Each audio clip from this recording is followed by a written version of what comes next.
नमस्कार दोस्तों, मेरे YouTube चैनल में आपका स्वागत है।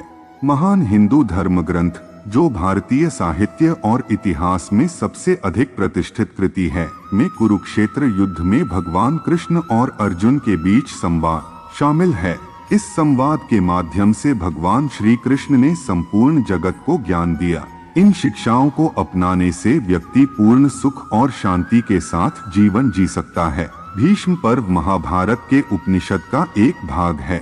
भगवद गीता में कर्म योग, ज्ञान योग और भक्ति योग की खूबसूरती से चर्चा करती है। भगवद गीता के कई प्रेरणादायक उद्धरण हैं, जिनमें हमारे सभी सवालों के जवाब हैं।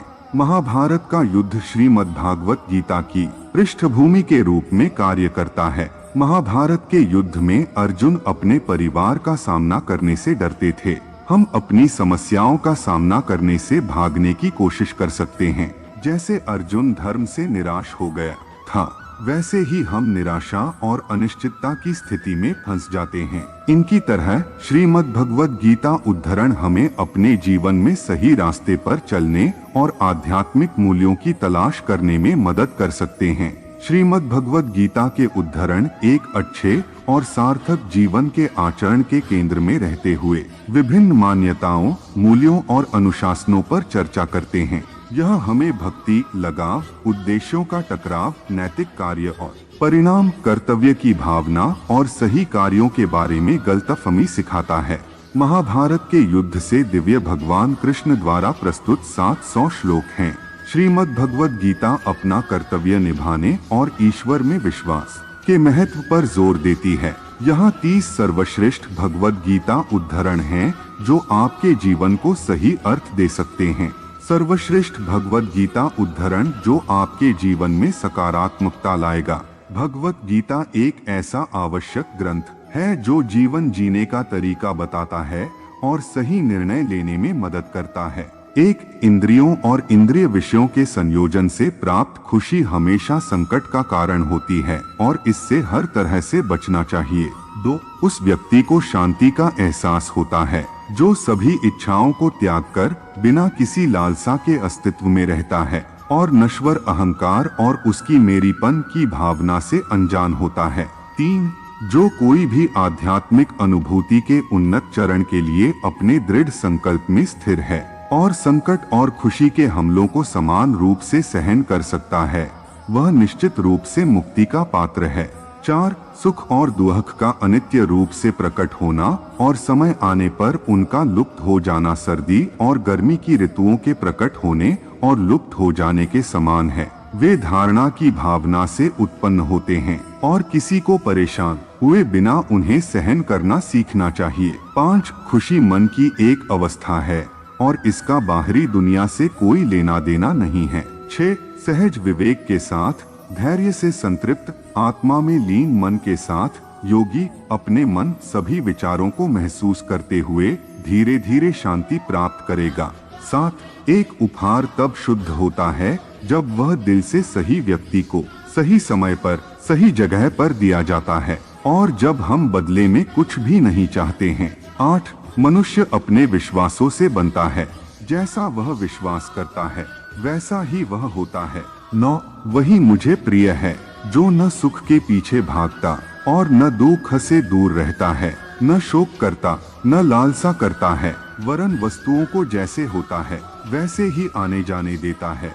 10, जो सुख लंबे अभ्यास से मिलता है, जो दुख के अंत की ओर ले जाता है, जो पहले जहर के समान होता है लेकिन अंत में अमृत के समान होता है। इस प्रकार का सुख व्यक्ति के मन की शांति से उत्पन्न होता है। 11, संदेह करने वाले के लिए न तो यह लोक है न परलोक और न ही सुख है।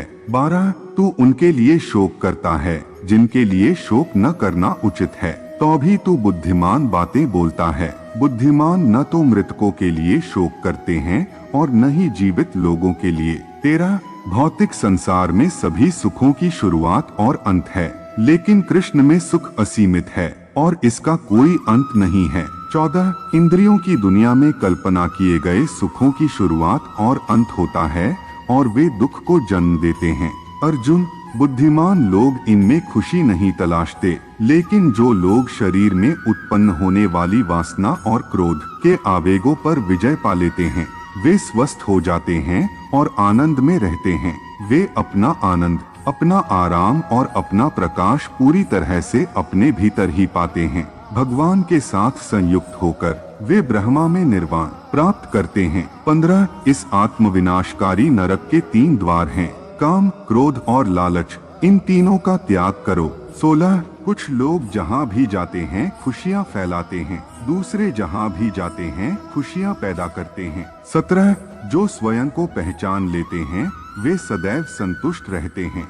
आनंद और तृप्ति का स्रोत मिल जाने के बाद वे अब बाहरी दुनिया से खुशी की तलाश नहीं करते हैं। खुशी केवल स्वयं के भीतर ही पाई जा सकती है। 18 जिसे कोई आसक्ति नहीं, वह दूसरों से प्रेम कर सकता है, क्योंकि उसका प्रेम शुद्ध और दिव्य है, और प्यार के उन छोटे छोटे कृत्यों से ही आप वास्तव में खुश रह सकते हैं। 19 सर्वोच्च वास्तविकता उन लोगों की चेतना में प्रकट होती है जिन्होंने स्वयं पर विजय प्राप्त कर ली है। वे सर्दी और गर्मी, सुख और दुख, स्तुति और निंदा में समान रूप से शांति से रहते हैं।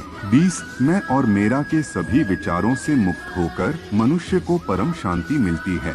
21 इस क्षणभंगुर संसार का न तो लालच के साथ और न ही भय के साथ सामना करें। जीवन के प्रकटीकरण पर भरोसा करें और आप सच्ची शांति प्राप्त करेंगे। 22 तुम यहाँ खाली हाथ आए थे और खाली हाथ ही जाओगे। जो आज तुम्हारा है वह कल किसी और का था और कल को कोई और इसे अपना कहेगा। 23 जो व्यक्ति सुख और दुख से विचलित नहीं होता और दोनों में स्थिर रहता है वह निश्चित ही मुक्ति का पात्र है। 24 सुख आत्मा का है, आत्मा को कभी टुकड़े टुकड़े नहीं किया जा सकता, न आग से जला, न पानी से गीला, न हवा से मुरझाया। 25 इसे अपने लिए आसान बनाएं, संगठित हो जाओ और वर्तमान में जियो। आपकी दिन प्रतिदिन की गतिविधियों से आपकी खुशी नहीं छिननी चाहिए। 26 थोड़ा थोड़ा करके धैर्य और बार बार प्रयास से मन स्वयं में स्थिर हो जाएगा। 27 व्यक्ति को सुख या कष्ट या सर्दी और गर्मी जैसे द्वंद्वों के प्रति सहनशीलता सीखनी होगी और ऐसे द्वंद्वों को सहन करके लाभ और हानि की चिंताओं से मुक्त होना होगा। 28 जिनकी इंद्रियां वश में नहीं हैं, उन्हें न तो आत्मज्ञान है और न ही आत्मबोध। आत्मबोध के बिना कोई शांति नहीं है और शांति के बिना कोई खुशी नहीं हो सकती। 29 अपना कार्य हमेशा दूसरों के कल्याण को ध्यान में रखकर करें। 30 क्रोध से मोह उत्पन्न होता है, भ्रम से मन भ्रमित हो जाता है। जब मन भ्रमित हो जाता है तो तर्क नष्ट हो जाता है। जब तर्क नष्ट हो जाता है तो व्यक्ति नीचे गिर जाता है। जीवन पर भगवत गीता के उद्धरण हमें कर्म और प्रेम के बारे में ज्ञान देते हैं। यह हमें सभी परिस्थितियों का डटकर मुकाबला करना सिखाता है। अपनी जिम्मेदारियों से बचने से व्यक्ति की भौतिक और आध्यात्मिक भलाई प्रभावित होती है। पहचाने की आत्मा जो शाश्वत और अविनाशी है आपका मूल स्वभाव है।